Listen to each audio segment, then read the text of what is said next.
Gabrielle Chanel, l'Amérique est d'abord une légende.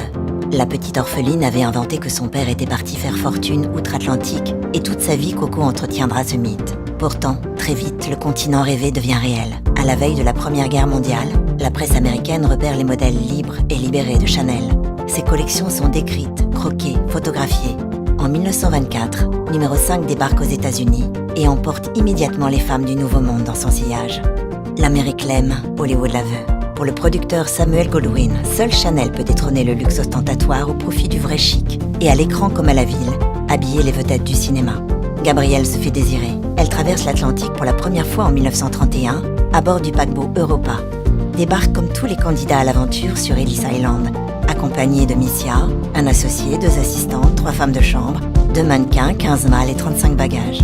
À New York, un train blanc fastueux l'emporte triomphalement sur la côte ouest. Les célébrités se pressent. Greta Garbo vient accueillir l'incarnation du chic parisien.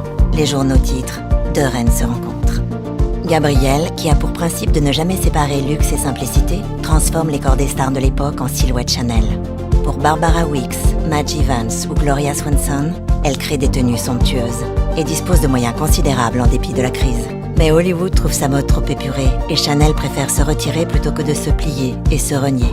Pourtant, l'Amérique continue de porter au nu celle qui, selon Vanity Fair, a été la première à appliquer les principes de la modernité à la couture. Admiration, popularité et soutien ne failliront jamais. En 1954, lors de son grand retour sur la scène de la mode, la France fustige sa collection mais l'Amérique l'encense. À 71 ans, Gabrielle Chanel apporte mieux qu'une mode, une révolution, écrit la presse. Si en 1957, le Neiman Marcus Fashion Award la désigne la créatrice la plus influente du siècle, si le MoMA fait figurer le packaging du numéro 5 dans une exposition en 1959, si Katharine Hepburn l'incarne à Broadway dans la comédie musicale Coco, l'hommage constant vient des Américaines. Toutes celles qui partagent sa liberté et son audace. Marlène Dietrich, Elizabeth Taylor, Jane Fonda, Jean Seberg, même Jackie Kennedy ose le style de Chanel pour ses sorties officielles.